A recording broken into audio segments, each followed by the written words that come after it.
అవుతుంది. బయటి విషయాలకు మన మనస్సు ఎప్పుడైతే చొరబడదో, దీని మీదకి దాని మీద, దాని మీదకి దీని మీద ఇలా దుంకుతూ క్షణానికి అది చపల చిత్తంతో ఉన్నటువంటి మనస్సు ఏదైతుందో అదేమైతుంది? నిశ్చల తత్వం. ఇలా ఉండడం వలన నిశ్చలంగా ఉండిపోతారు.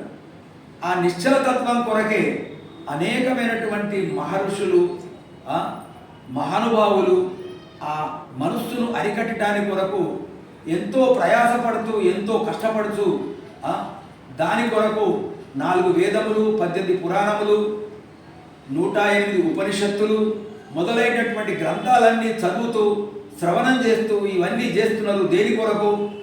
కేవలం మనస్సు చరణంగా ఉంది, దాన్ని నిశ్చలం చేయడానికి కొరకే. అది నిశ్చలమైందంటే మనకు ఎలాంటి ఫికర్ లేదు. ఇప్పుడు ధ్యానం అంటే నిర్మూలం కదా, మనస్సును నిర్మూలం చేయడమే ధ్యానం కదా. అది నిర్మూలమైపోయిన తర్వాత మనకిక మోక్షము కరతలామలకం కదా.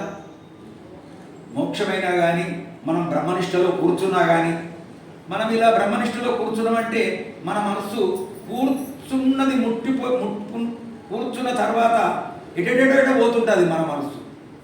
ఆ పోయేటువంటిది దాని ఇష్టం ఉన్నట్టుగా పోతుంటుంది.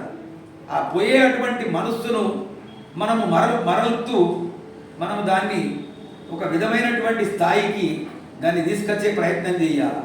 ఓ మనస్సా, జన్మల నుండి నన్ను ఇలా నువ్వు పీడిస్తూ జన్మ పరంపరల పాలు చేస్తున్నావే ఓ తల్లి జగన్మాత అని దాన్ని నిలదీసి అడగాలి. దయచేసి నీకు అనేక వందనములు చేస్తా, ఆ భగవంతుని యొక్క పాదపద్మముల యందు నా మనస్సును నిలిపేటట్టుగా నీ అనుగ్రహం నాకు ఉండని అని దాన్ని ప్రాధేయపడి దాన్ని బుద్ధిరికిస్తూ దాన్ని తీసుకురావాలి.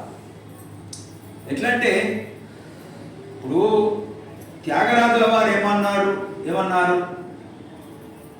ఒకసారి తన మనస్సును నిలదీసి మాట్లాడిండు. ఏమన్నాడు? నిధి చాలా సుఖమా, రాముని సేవ సన్నిధి సుఖమా అని ఆ మనస్సును నిలదీసి అడిగాడు. చాలా విచారం చేసిండు ఆయన. మరి ఏంది ఈ ప్రపంచంలో, ఏది శాంతి మనకు చేకూరుతుంది? ఏ మనస్స, నిధి చాలా సుఖమా, రాముని సన్నిధి సేవ సుఖమా? నిధి అంటే ధనకనక వస్తువాదు నాకు నిధి అంటే. ఇక రాముని సన్నిధి సేవ సుఖమా? మరి ఆ ధనము సుఖమా, ఈ రాముని పాదపద్మముల దగ్గర ఉండడము సుఖమా అని దాన్ని నిలదీసి అడిగి రాముని పాదపద్మముల యందు ఉండడమే సుఖమని ఆయన దాంట్లోనే ఉండిపోయింది. శ్రీరామచంద్రుడు దగ్గర ఆంజనేయ స్వాముల వారు కూడా ఆయన ఏమీ ఆశించలేదు. నాకు కేవలం నీ పాదపద్మముల యందు నేను ఉండాలి. పాదాల కాడ ఆయన ఉంటాడు, ఎప్పుడు ఆ పాదాల కాడ ఊకుంటాడు. ప్రతి ఫోటోలో మనం చూస్తుండాలండి. ఎంతటి భావం అది! ఆయన పూర్తిగా సరెండర్ అయ్యాడు పరమాత్మునికి, రామునికి అంకితమైపోయాడు. అంకిత భావము ఎవరి దగ్గర అయితే ఉంటుందో పరమాత్ముడు తొందరగా దొరుకుతాడు. మనకు పరమాత్ముడు దొరకాలంటే అన్ని పరమాత్మునికి అర్పించి మనం నిలబడాలి.